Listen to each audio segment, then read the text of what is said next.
என் சமையல் அறையில் இன்றைக்கி நம்ம சாதாரணமாக பாரம்பரியமாக போடுற ஒரு பஜ்ஜி தாங்க போட போகிறேன். ஆனால் கொஞ்சம் ஸ்டஃப் பண்ணி போட போகிறேன். இன்னொன்று வந்து காய்கறி பஜ்ஜி. இது 2 தான் போட போகிறோம். இதுக்கு இடையில் அதுக்கு ஒரு சட்னி. அந்த சட்னி என்ன, அதுக்கான காரணம் என்னங்கிறதையும் சொல்லிடுறேன். முதல்ல நம்ம பார்க்க போகிறது இந்த வாழைக்காய் பஜ்ஜி. அதுக்கு என்னென்ன தேவைன்னு பார்த்துட்டு வந்துடலாம். அதாவது ஸ்டஃப்டு வாழைக்காய் பஜ்ஜி. அதுக்கு என்னென்ன தேவைன்னு பார்த்துட்டு வந்துடலாம். அதுக்கப்புறம் அது எப்படி பண்ணுறதுன்னு பார்க்கலாம்.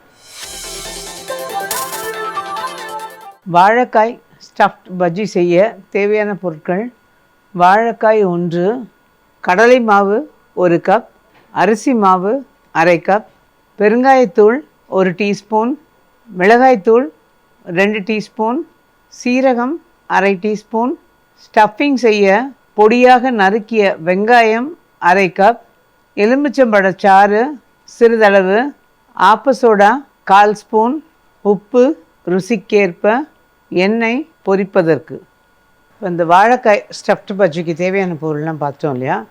வாழைக்காய் வந்து நான் 2 பாதியாக நறுக்கி தோல் நீக்கிட்டு அதுக்கப்புறமா மெல்லிய துண்டுகளாக நறுக்கி வச்சுக்கேன். சிப்ஸ் சீவிர கட்டை இருந்தால் கூட அதில் சீவிடலாம்.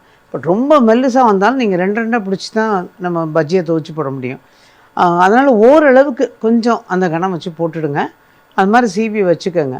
இப்போ இந்த ஸ்டஃபிங் அப்படின்னு சொல்லும்போது, இந்த ஸ்டஃபிங்க்கு ஒரு பாத்திரம் வச்சுருக்கேன் நான் இங்கே.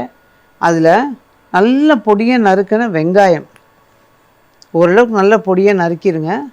அதோடு கூட பொடியாக நறுக்கின கொத்தமல்லி தழை, கொஞ்சம் சீரகத்தூள்,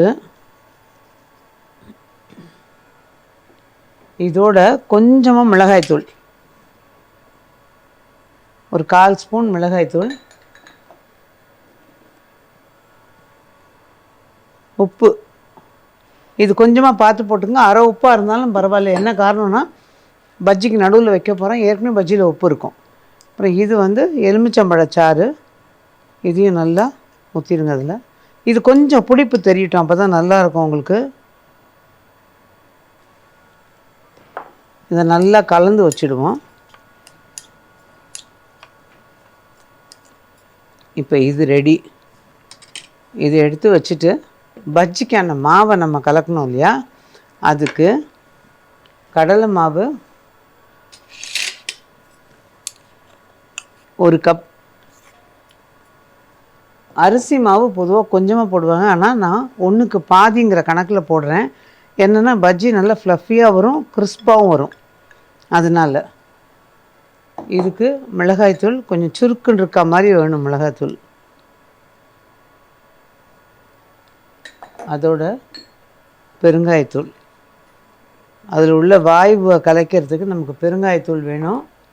அதோட சீரகமும் இதில் கொஞ்சம், நான் சீரகம் சேர்த்து தான் பஜ்ஜி போடுவாங்க. ஏன்னா இந்த நெஞ்சு கரைச்சல்லாம் இல்லாமல் இருக்குன்னு சொல்லுவாங்க இல்லையா. அதுக்காக இது நல்லா கலந்துருங்க. இதை கலக்கும் போதே ஆப்பசோடா ஒரு 1/4 ஸ்பூன், உப்பு இதுக்கு எவ்வளோ வேணுமோ அந்த அளவுக்கு உப்பு போட்டுக்கிட்டால் போதும். கலந்து பார்த்துட்டு அதுக்கப்புறம் திருப்பி நம்ம போட்டுக்கலாம். இப்போ நான் தண்ணி ஊற்றிட்டு நான் கையால் தான் கலக்க போகிறேன்.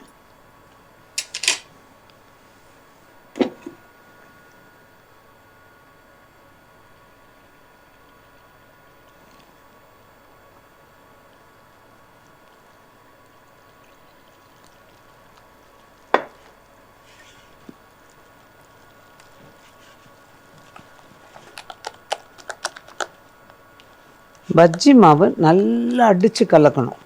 அப்போ தான் உங்களுக்கு பஜ்ஜி நல்லா வரும். இது வந்து வடைக்கும் பொருந்து. உளுந்த வடை போடுறோம் இல்லையா, அதுக்கு கூட நல்லா அடிச்சுட்டு உளுந்த வடை போடுங்க, நல்லா வரும்.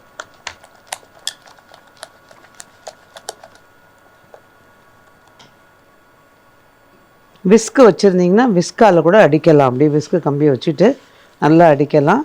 ஒரு கொஞ்ச நேரம் நல்லா அடிச்சுட்டு அதுக்கப்புறம் போட்டிங்கன்னா நல்லா வரும். இப்போ மாவு ரெடி ஆயாச்சு. மாவு பதம் பாருங்கள், இட்லி மாவு பதத்தில் இருக்குது. இந்த பதம் இருந்தால் போது. இதுக்கு மேலே தண்ணியாக இருந்ததுன்னா மாவு ஒட்டுறது இதுவாக இருக்கும். அதனால் இந்த பதம் வச்சுக்கோங்க. இப்போ எண்ணெயும் காய வச்சுட்டு எண்ணெய் காஞ்சிருக்கான்னு ஜஸ்ட்டு கொஞ்சோண்டு ஒரு துளி விட்டு பாருங்கள். நல்லா பொரிஞ்சுக்கிட்டு மேலே வருது பாருங்கள். இந்த பதம் இருந்தால் கரெக்டாக இருக்கும். இப்போ போடும்போது நம்ம மாவு அப்படியே வச்சுக்க முடியாது, கையில் தான் வச்சுக்கணும். வச்சுட்டு மாவை அப்படியே துவச்சிட்டு லேசாக அப்படி பிரட்டி விடுங்க. ஓரங்களை தொடச்சிட்டு அப்படியே தடவிட்டிங்கன்னா அந்த ஓரங்களில் உள்ளதெல்லாம் அதில் வந்துடும்.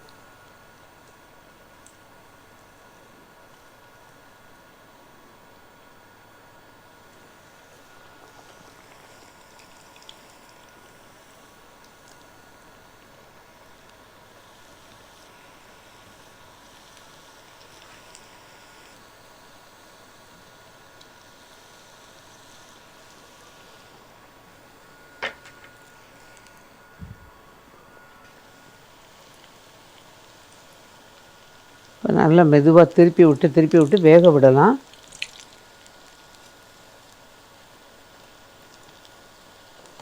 இதில் ஆக்சுவலாக சோடா மாவு வந்து கொஞ்சம் லேசாக போட்டால் நல்லாயிருக்கும். சோடா மாவு தவிர்க்க முடியாது. சோடா மாவு இல்லாமல் சில பேர் சொல்கிறாங்க நம்ம இட்லி மாவு அந்த மாதிரிலாம் ஊற்றி பண்ணலாங்கிறாங்க. பட் நான் ட்ரை பண்ண போது எனக்கு வந்து இந்த சோடா மாவு போட்ட அளவு பதமாக மற்றதில் வரல. இது அதுக்கு மேலே அவரோட விருப்பம். இதில் ஏன்னா சோடா மாவு போட்டோன்னா அது சோடா மாவு போடக்கூடாது அப்படி இப்படின்னு ஒரு சின்ன இது கிளம்பும். அதுக்காக தான் நான் சொல்கிறேன்.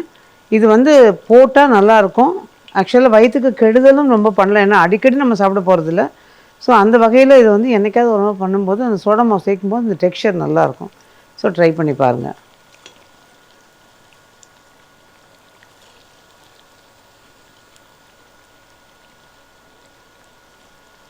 இது கொஞ்சம் நல்லா வேக விட்டு எடுத்தோன்னா உள்ளே வாழைக்காய் மெல்லிசாக நறுக்கியிருந்தாலும் இதோட சேர்ந்து வேகிற போது கொஞ்சம் அது வெந்தால் தான் நல்லாயிருக்கும். இன்னொன்று என்ன, பஜ்ஜியை வந்து ஒரு ஸ்நாக்காகவும் கொடுக்கலாம். இது நம்மளோட பாரம்பரியமான ஒரு விஷயம். இதை வந்து நம்ம சாயந்தரத்தில் ஸ்நாக்காக கொடுக்கலாம். அது போக சில நேரங்களில் பார்த்திங்கன்னா சாப்பாட்டுக்கு எடுத்துக்கிறவங்களும் உண்டு. 2 பஜ்ஜி வாங்கி வச்சு ஒரு குழம்பு பண்ணிட்டாங்கன்னா வேலை முடிஞ்சுது, அதோடு சாப்பிட்டுக்கிறவங்களும் உண்டு. அந்த மாதிரியும் நல்லாயிருக்கும். இப்போ இதை எடுத்துடலாம்.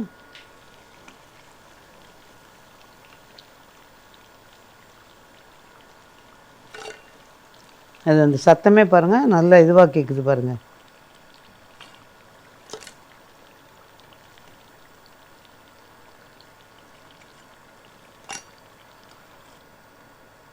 இது ஒரு கொஞ்சம் அப்படி கை பொறுக்கிற சூடு, அதாவது ரொம்ப ஆரச்சினாலும் பஜ்ஜி நல்லா இருக்குது. அதனால் ஓரளவுக்கு கொஞ்சம் இதுவாக இருக்கும்போது நம்ம மீதியும் போட்டு எடுத்துடலாம். அதுக்குள்ளேயும் இந்த பஜ்ஜி வந்து ஒரு துளி ஆறிடும்.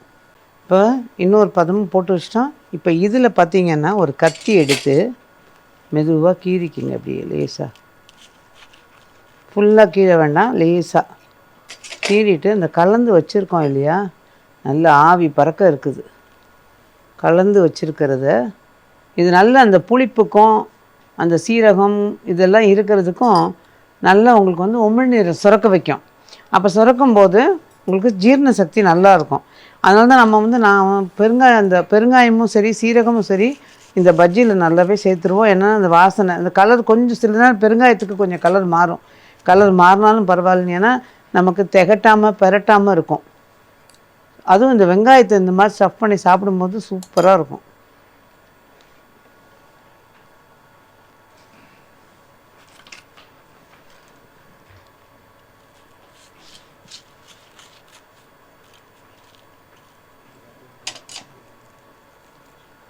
இந்த மாதிரி பஜ்ஜி வந்து ப்ரெட்டு, உருளைக்கிழங்கு இது எல்லாத்துலேயும் போட்டுட்டு ஸ்டஃபிங்கை வச்சு பண்ணிங்கன்னா நல்லாயிருக்கும். அதுவும் ட்ரை பண்ணி பாருங்கள். ப்ரெட்டை முக்கோணமாக வெட்டிக்கிட்டு அதுக்கப்புறம் அதை பண்ணணும். ஆனால் ஸ்டஃப் பண்ணிவிட்டு ரொம்ப நேரம் வைக்கக்கூடாது. சாப்பிடும்போது ஸ்டஃப் பண்ணி கொடுத்து கையோடு சாப்பிட சொல்லலைன்னா சதன்னு ஆயிரும். அதனால் சாப்பிடும்போது நமக்கு வந்து இதை ஸ்டஃப் பண்ணி கொடுத்து சாப்பிட சொல்லணும்.